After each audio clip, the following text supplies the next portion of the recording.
અને આપ સૌ જોઈ રહ્યા છો કે છેલ્લા 30 વર્ષથી જે રીતે ગુજરાતની જનતાનું સમર્થન મળી રહ્યું છે, લોકો પણ ઈચ્છી રહ્યા છે કે વિકાસની રાજનીતિનો સ્વીકાર થાય.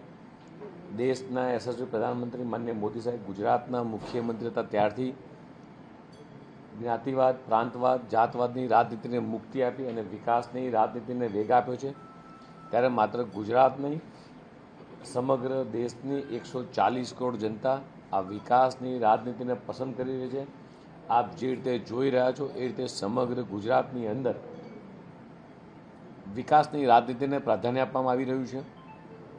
અને આ જ જોઈ અને અન્ય પક્ષના લોકોને એ પોતે પોતાના પક્ષની અંદર એ ધૂંધળું ભવિષ્ય જોઈ રહ્યા છે.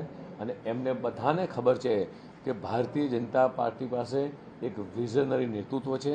અને એટલા માટે અન્ય પક્ષના લોકો પણ એ એમના પક્ષમાંથી એમના પક્ષનો ખેસ ઉતારી અને વિકાસ કરતી પાર્ટી, વિઝનરી નેતૃત્વવાળી પાર્ટી એટલે ભારતીય જનતા પાર્ટી સાથે આપ જોઈ રહ્યા છો છેલ્લા ઘણા સમયથી કે જોડાઈ રહ્યા છે.